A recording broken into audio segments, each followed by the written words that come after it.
Hola, buenas tardes. Eh, Aquí empieza el Festival Cultural Online Visibilízate, organizado por Ata Silvia Rivera. Yo voy a ser la primera ponente.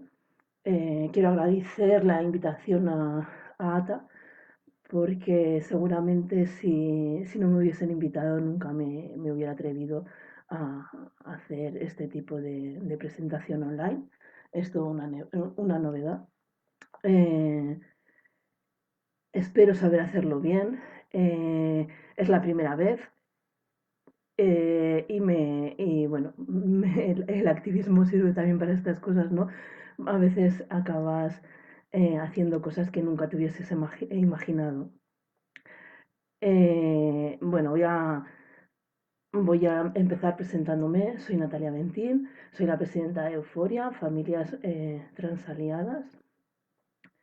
Esta asociación se creó en octubre del pasado año. Somos muy jovencita la asociación, pero llevamos muchos años de experiencia. Ya bueno, al principio de que se formaran las asociaciones, ¿no?, que hay de familias de personas trans, en una de las primeras estuve como presidenta en Crisalis durante 6 años aproximadamente, hasta septiembre del año pasado. Eh, y mi experiencia simplemente surge de una necesidad, ¿no? Como madre de un menor trans que tuvo que en su día espabilar, buscar herramientas, buscar compañía, buscar ayuda y defender los derechos que veía que se le estaban vulnerando a, a su hijo en todos los ámbitos. Bueno, eh, para hablar del tema trans es importante, o muy importante para mí, es el tema del lenguaje, porque a veces cuando me encuentro con una charla, con una ponencia, no sé muy bien si la gente me está entendiendo cuando yo hablo o utilizo según qué términos. Entonces, desde la asociación damos mucha importancia al lenguaje, a lo que queremos decir con el uso de según qué palabras, y por ello lo primero que voy a hacer es comenzar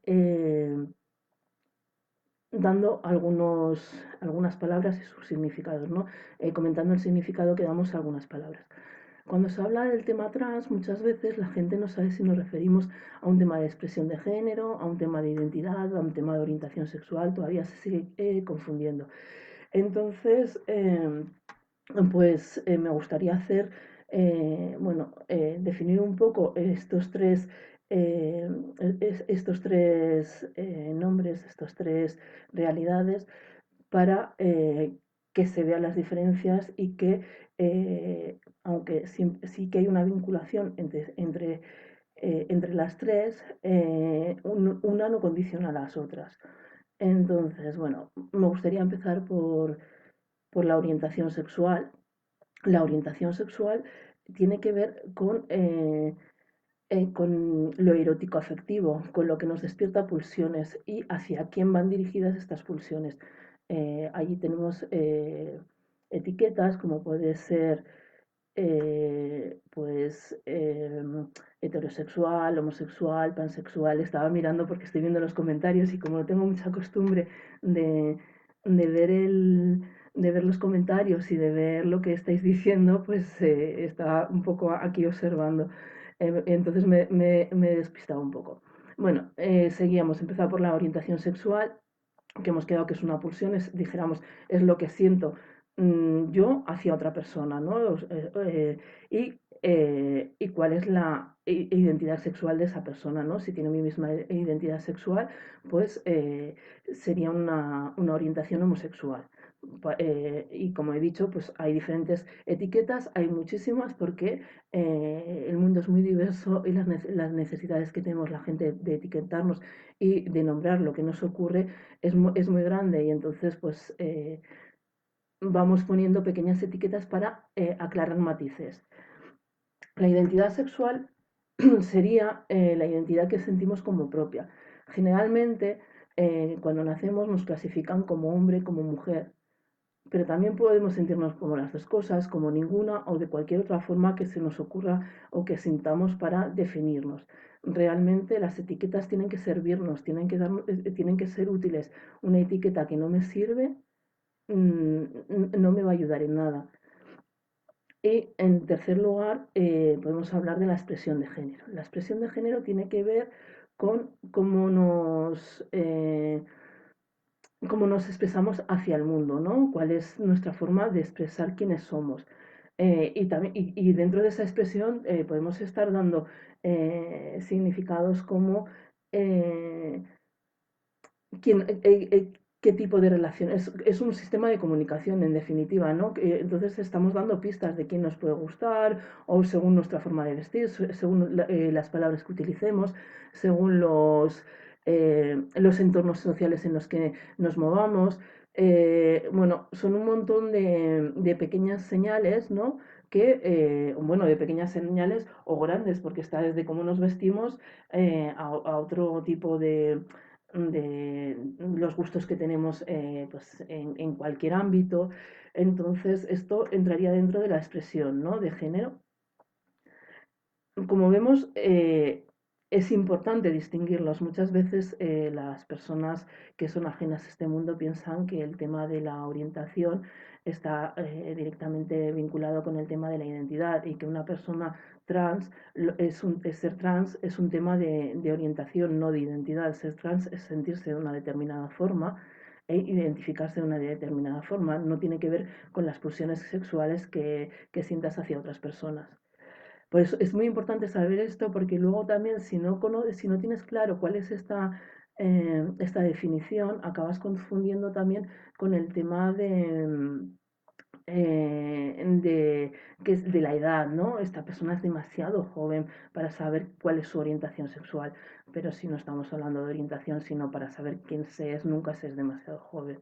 Todas las personas desde muy pequeñas tenemos una identidad bastante clara, marcada, desde que empezamos a expresarnos, nos expresamos de una forma, tenemos, eh, tenemos necesidad, ¿no? De que se nos identifique de una forma correcta y si no nos quejamos. De hecho, si tú vas a un centro educativo donde haya peques de 4 o 5 años y tú les empiezas a decir, bueno, les dices los niños a un lado y las niñas a otro, seguramente todas las personas que hay allí se saben ubicar y si alguna persona no se sabe ubicar es probable que esa persona no se sienta identificada en este momento con esas etiquetas, pero será la minoría porque la mayoría ya ha sabido dónde desde muy pequeño tiene que ubicarse. Claro, hablamos de género y aquí es donde entra a veces ese conflicto, ¿no? Con el sexo y esa mezcla que se hace de las dos palabras que a veces se utilizan como sinónimo, muchas veces, y que llevan a lugares de contradicciones y a lugares de cuestionamiento.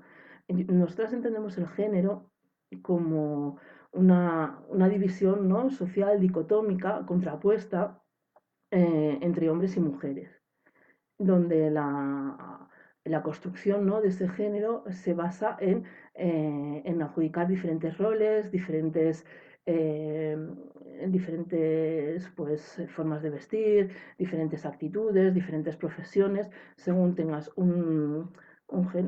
según te identifiques con un género, ¿no? O con otro. Cuando yo era pequeña, no existía lo de el género para hombre o para mujer, vamos, yo me acuerdo que decían que se hablaba del género humano, del género idiota y el género de las palabras. A las personas no se nos preguntaba por el género, se nos preguntaba por el sexo. Lo que ha ocurrido es que con el paso del tiempo, el sexo se ha convertido, la palabra sexo se ha convertido en una palabra tabú.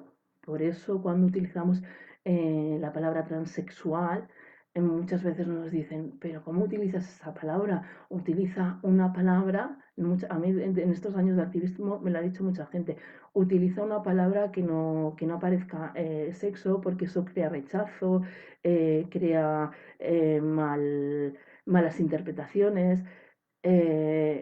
Bueno, pues ahí tenemos la palabra sexo, que es una palabra tabú, que tiene muchos y muy diferentes significados. En su día, eh, el sexo, lo que venía en el DNI, venía sexo, hombre o mujer. No te preguntaban por sexo y tú respondías hombre o mujer. De hecho, es curioso como este dato desaparece del DNI entre el año 62 y el año 90 del pasado siglo. En el 90 se vuelve a incorporar y ponía sexo, hombre o mujer, y más tarde es cuando ya se incorpora eh, las letras, ¿no? Masculino y femenino. O sea, las letras M y F que tienen que ver con masculino y femenino. Y yo creo que aquí es cuando empieza esta mezcla, ¿no? Entre mezclar género y mezclar sexo o mezclar identidad sexual. Eh, Se hace, yo creo, un poco parece que se hace para hacer una analogía dentro de la documentación y a la hora de viajar, ¿no? Cuando se populariza el poder viajar al extranjero, el que los pasaportes tengan unas nomenclaturas parecidas, y entonces se sustituye ese HOM por MOF para que tenga una analogía con el inglés, male or female. A partir de allí, pues esto contribuye a que no se haga una clara diferenciación en cuanto, en cuanto a estas palabras, ¿no? Y que muchas veces se utilice género, pues porque suena como menos prohibido, es una palabra menos expuesta. Cuando nos cuestionan a las familias, cuando nos cuestionan sobre la infancia trans, sobre qué estamos haciendo, muchas veces nos hablan del sexo biológico y de la biología, como si las personas trans no tuvieran sexo biológico y su sexo fuera menos biológico que el de las otras personas o fueran biónicas, o no sé, a veces es sorprendente las cosas que te dicen. Eh, bueno, eh, la biología es la ciencia de la diversidad y de las excepciones. Si recordamos en los centros educativos siempre nos enseñaban un poco a cómo, bueno, todos los animales mamíferos hacen esto o tienen estas peculiaridades menos este, excepto, ¿no? No es física, la física es las leyes físicas o se cumplen o no se cumplen. En la biología no ocurre eso. En la biología lo que ocurre es una mezcla, ¿no? Continua de características que dan lugar a la diversidad del mundo de los seres vivos. Y lo mismo que en el resto de especies y en el resto de la naturaleza, nos ocurre no ocurre en el ser humano, ¿no? Y bueno, pues la naturaleza y la biología lo que dice es que todo el sexo biológico pues es sexo biológico y es de todas las personas tienen sexo biológico, ¿no? Cuando se hace referencia a esto, evidentemente se hace buscando un poco eh, esa normativa, ¿no? Es la norma que parece que es la que nos manda lo que debemos de ser. Es decir, solamente la combinación de ciertas características cumple la norma y solamente es legítima. El resto de personas deben esconderse, deben acoplarse a esa norma para que se les legitime socialmente. A ver, esto es una imposición es una imposición cultural, ¿no? De una mayoría, una imposición cisexista que excluye a todas las personas intersex, que excluye a las personas trans y que excluye cualquier diversidad. Nos pasa con todas las minorías o con toda la población que no pertenece a esa mayoría que ha impuesto las normas, ¿no? Y que ha dominado, dijéramos, el relato de cómo se debe de ser y de qué cuerpos son legítimos y qué cuerpos no lo son. Eh, Nosotras, desde la asociación, desde el activismo, ¿no? De las familias, lo que hacemos es abogar por cambiar ese discurso, cambiar los relatos. La biología tiene espacio suficiente para acoger todas las corporalidades, para incluirlas y para que se estudien dentro de los centros educativos, dentro de la medicina, dentro de cualquier ámbito que sea necesario, ¿no? Para que las personas que no cumplen las normas sean incorporadas a esta sociedad. Parece mentira que todavía hoy estemos luchando por estas realidades. Que además lo que aportan es una amplitud de miras, aportan otra mirada hacia el género, hacia las imposiciones que la norma admitida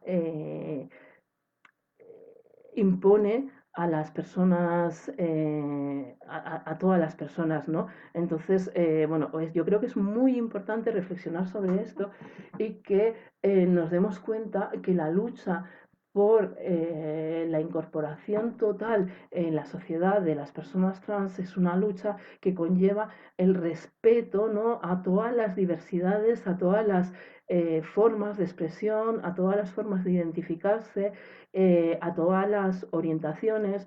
Es una aportación muy positiva de las que la sociedad tendría que estar aprovechándose y estar utilizando para avanzar, para ser una sociedad más justa y mucho más generosa con todas las personas, porque al final esas normas tan estrictas no las cumplimos nadie.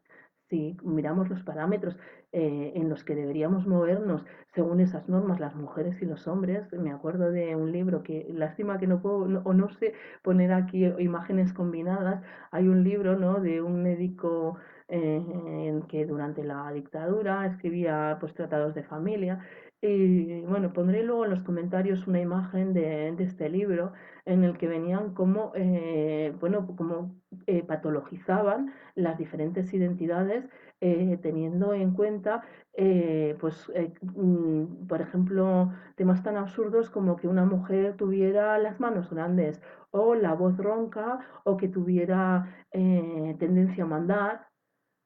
Pues eso era una patología y que además recomendaba y decía que podía curarse. Más tarde, cuando acabe la ponencia, lo pondré en los comentarios para que si alguien lo quiere observar, lo quiere ver, vea cómo a lo largo de la historia todo lo que se ha salido de la norma imperante se ha patologizado. Esto nos ha pasado con la realidad trans y aún nos pasa. La OMS es verdad que lo ha sacado como enfermedad mental de sus de los manuales diagnósticos psiquiátricos, pero bueno, ahí se ha quedado como una incongruencia.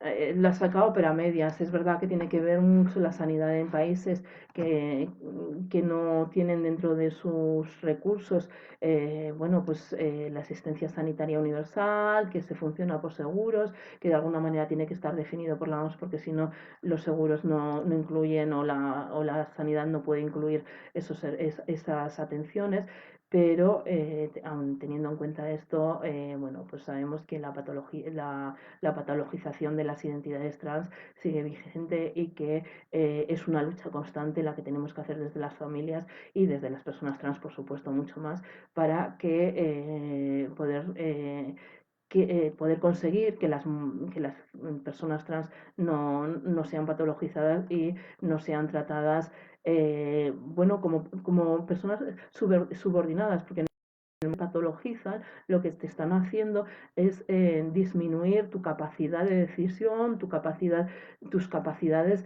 sociales para dirigirte, para reconducirte hacia ese lugar que se supone que deberías de estar ocupando. Bueno, con esto lo que quiero, o un poco creo que ya he dado la definición, ¿no? Las claves de en qué ámbito lingüístico nos movemos. Y ya por último, un poco haciendo, pues, para concretar, daría una definición de personas trans que es la que se utiliza de forma genérica. Yo creo que ya hay un consenso internacional, ¿no? Sobre todo a nivel legislativo, que es la persona trans es toda aquella persona que no siente como propia la identidad que se le adjudicó al nacer.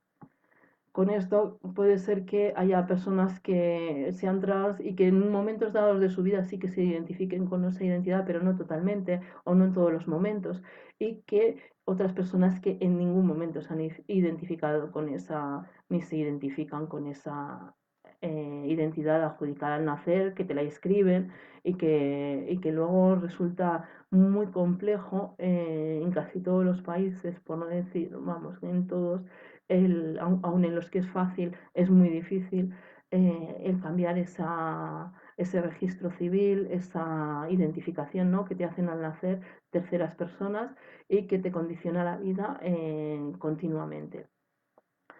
Con esto daría fin un poco a lo que quería deciros sobre el tema del lenguaje y entraría ya en el tema de infancia trans.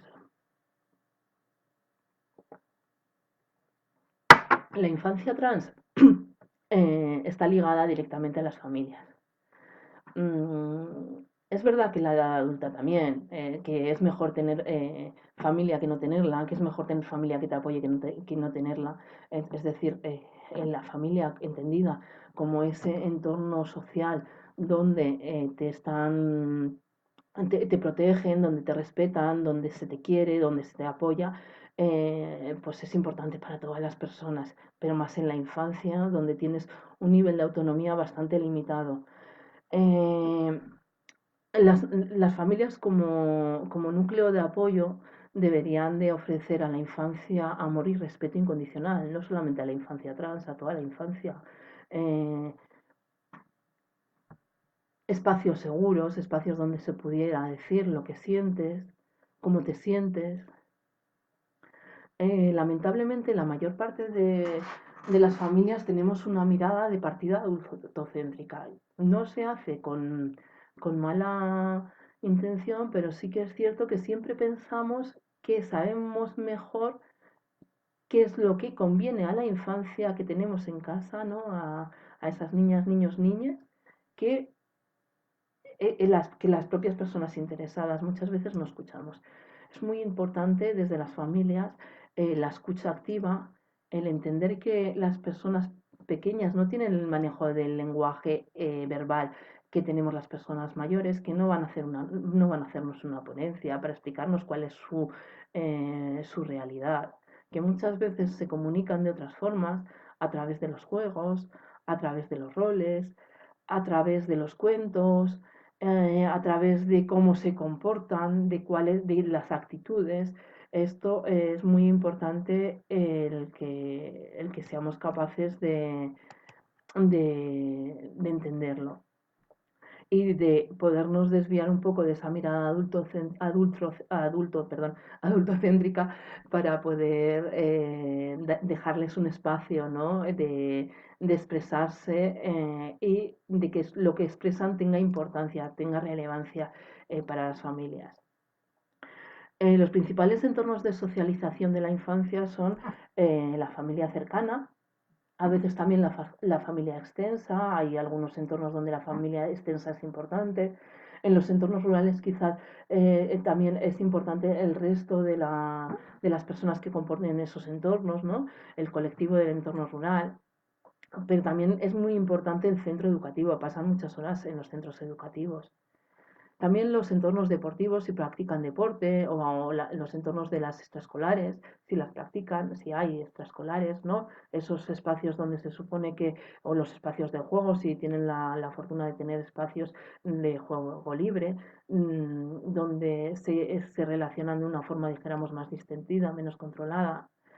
Claro, al final, cuando una persona trans o un peque trans te dice que quiere que le respeten su identidad en esos entornos, las familias muchas veces se sienten con dificultades a la hora de transmitir cuál es la realidad, cuáles son las necesidades, el por qué.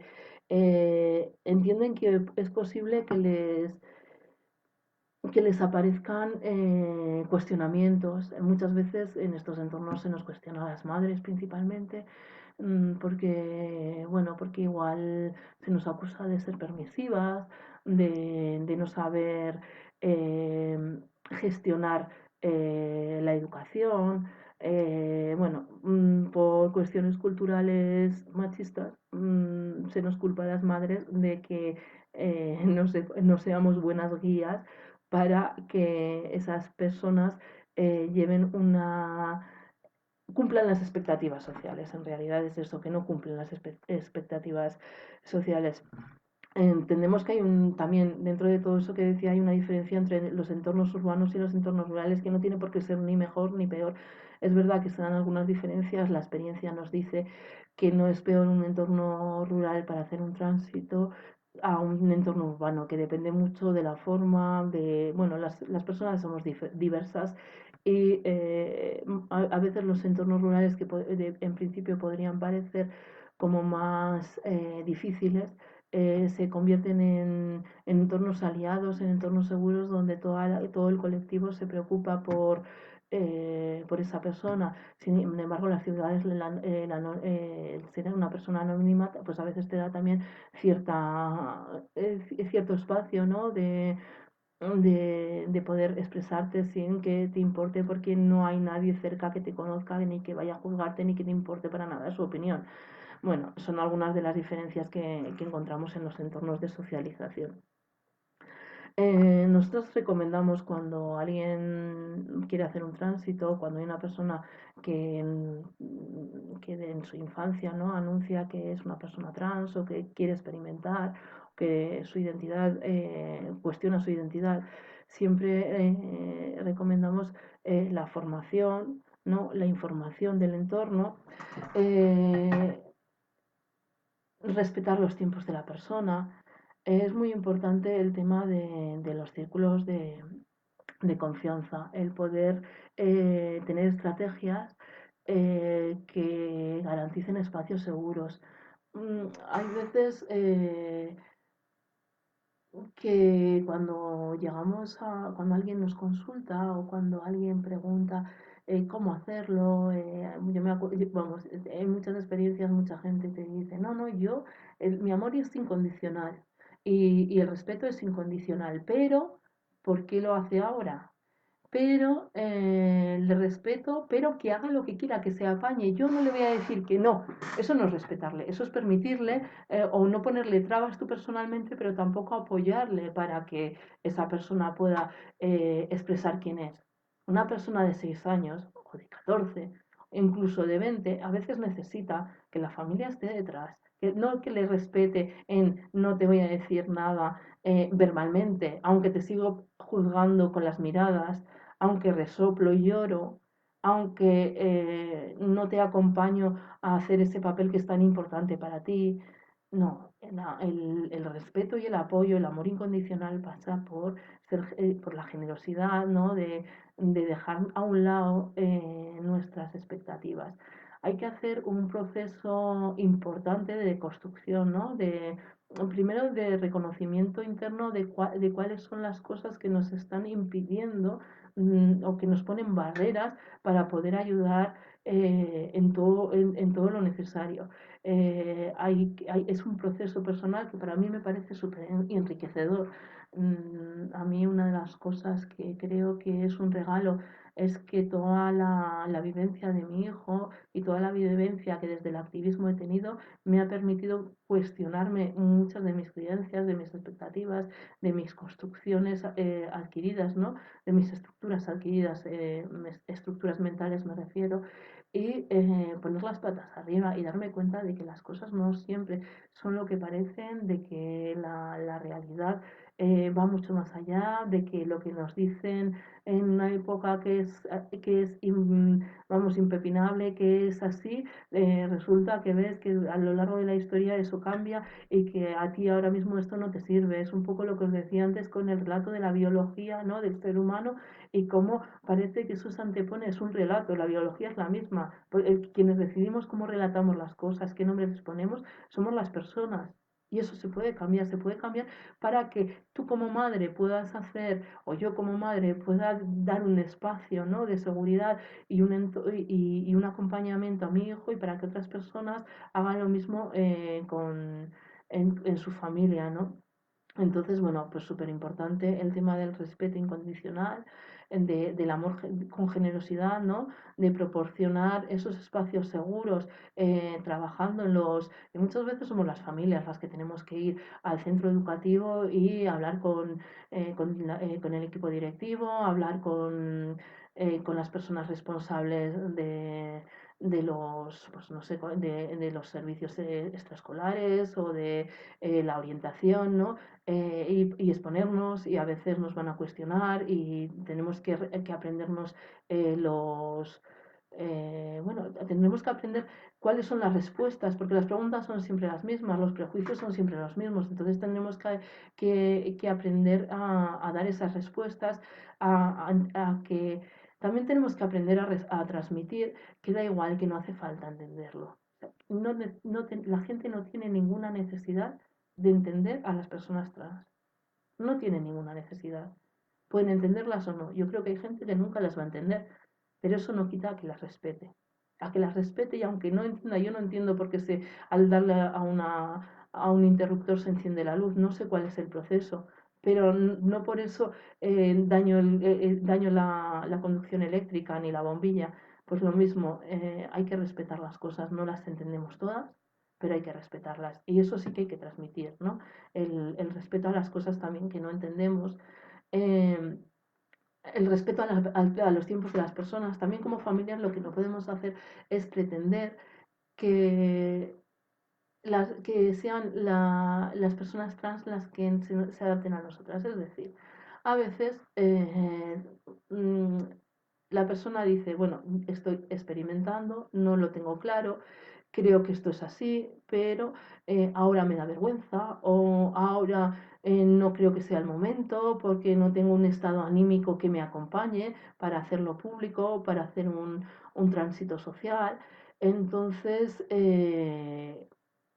a veces a las familias, sinceramente, nos vendría mejor ya decir, venga, oye, pues yo ya lo sé, no le voy a tratar en casa con un género, luego cuando hable con la familia le tengo que tratar en otro porque no lo sabe, tengo que hacer un cuidado especial en un montón de cosas. Claro que nos vendría bien el, el que lo dijera ya, ¿no? Y a veces parece que queremos forzar ese tránsito, pero creo que actuamos desde un privilegio, el privilegio cis, ¿no? El privilegio de que a nosotros no nos está ocurriendo eso. Con lo cual, lo mínimo que hay que hacer, y yo sé que cuando digo mínimo para algunas personas es un gran esfuerzo, pero es respetar los tiempos, poner a la persona en el centro del proceso, no tener expectativas creadas sobre cuál va a ser su proceso, no tener expectativas de que, vale, ahora es una niña y ya nos lo ha dicho, pero no le veo que su expresión de género, acordaros de las definiciones que daba al principio, ¿no? Que su expresión de género no es femenina, es que la expresión de género no todas las mujeres tienen una expresión de género femenina, o por lo que se entiende por femenina, ¿no? Entonces, no crear esas expectativas, no forzar, ¿no? Pues esas actitudes prejuiciosas, dejar que sean las personas las que dirijan su proceso, tampoco creer que esto es una carrera de etapas. Mm, yo creo que las personas estamos siempre en tránsito. Mm, y hay unas personas que transitamos por unos caminos que son más esperados, o que tienen mayor aceptación social, y otras que son menos, pero al final siempre estamos moviéndonos de un sitio a otro, ¿no? Estamos en constante evolución. Los ritmos no son los mismos. Entonces, pues igual que en el resto de personas, lo que hay que hacer es respetar los ritmos. Antes comentaba que cómo hacíamos, o me parece que empezaba a comentar cómo hacíamos el tema de transmitir. Nosotros recomendamos el tema de los círculos de confianza, para crear espacios seguros. Normalmente cuando tú tienes un secreto o quieres transmitir algo y no sientes seguridad, lo que haces es buscar personas que te vayan a entender, que, bueno, que te puedan aconsejar o que te puedan ayudar. lo que intentamos hacer es que crear pues una zona de confianza en la familia. Si hay alguna persona reticente, a esa persona no es la persona trans la que la tiene que convencer o la que la tiene que estar aconsejando, gestionando, sino que tendrá que ser el resto. Es decir, si, por ejemplo, nos llega una persona, a veces cuando nos consulta una persona ya pues joven, ¿no? Y nos dice, ostras, pues siempre preguntamos, bueno, ¿tienes una tía, una hermana, un hermano, alguien de la familia que pueda hacerte de primera correa transmisora, ¿no? De testar el terreno, de empezar ya a trabajar, ¿no? Para desmontar todos esos prejuicios, para intentar transformarlo. Muchas veces nos ocurre que las personas tenemos una idea equivocada de lo que va a suceder en nuestro entorno, porque, bueno, pues porque muchas veces la familia ha hecho comentarios homófobos o transfobos o machistas simplemente. Y esa persona que ha oído, y a lo mejor son comentarios que los hacen en un entorno distendido, simplemente, que ni los piensan, que simplemente es para entrar dentro de esa dinámica cultural, ¿no? En una tertulia, en un bar, en una comida familiar, para entrar pues bueno, en la corriente, ¿no? De humor que muchas veces es, o de opinión, ¿no? Que muchas veces es dañina y que no se hace realmente porque haya una reflexión profunda, sino simplemente por, bueno, pues por seguir un poco la corriente, ¿no? Y crear y no distorsionar el ambiente. Entonces, muchas veces esos comentarios que se han hecho en un momento de la vida que nada pensábamos, están afectando a la persona trans y nos dicen, no, es que yo a mi padre le he oído hacer este tipo de comentarios, a mi madre. Luego esas personas reflexionan, ese padre, esa madre, y cambian de actitud. No siempre, también es verdad, no siempre. Pero bueno, generalmente sí que es cierto que conseguimos que con información y formación se creen esos círculos de confianza, ¿no? Esos espacios seguros. A partir de ahí lo que hacemos es intentar buscar, pues ya en la familia más extensa, pues personas aliadas que nos creen un clima de opinión favorable. Lo mismo hacemos en los centros educativos, en los grupos de familias que hay, por los grupos de WhatsApp o en las asociaciones de padres y madres de los centros educativos, buscar personas aliadas que nos abran el camino y que nos ayuden a procurar esos espacios seguros. Eh, para las personas trans es muy importante tener compañía, sentirse seguras. Eso es importante para todas las personas, pero cuando tú te das de enfrentar a una estructura social con la que se supone que tienes que conformarte, con la que tienes que desarrollar tu vida y que no te acoge, el tener puntos de apoyo es súper importante. Bueno, ya llevo aquí un montón de rato hablando para ser que es la primera vez que hago una charla online. Me parece que, bueno, de momento ya he hecho una buena inmersión. Eh, Creo que con estos datos que os he dado os puede más o menos quedar claro cuál es la postura, ¿no? De las familias o las necesidades o las obligaciones o bueno, la forma de actuar que tiene que tener una familia cuando tiene una persona trans en su entorno, menor o joven o mayor. Eh, Creo que también, aunque no la tengas, te da una pista de cómo te puedes comportar y cuáles son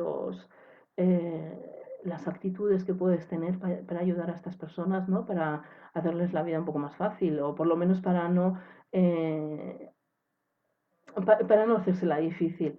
Me quedan muchos temas de hablar, tema educativo, tema sanitario, tema que preguntas no se hacen, ¿no? Mm, yo siempre en esto digo que hay que tratar a las personas trans como al resto. Entonces, mm, si tienes una pregunta que hacer hacia cualquier realidad de la persona trans, háztela tú primero y piensa si a ti te gustaría que públicamente o no públicamente te hicieran esa pregunta. Si no la conoces, si la conoces, bueno, en el mismo estándar de relación y seguramente tienes tú la respuesta. Agradeceros que me hayáis acompañado este ratito.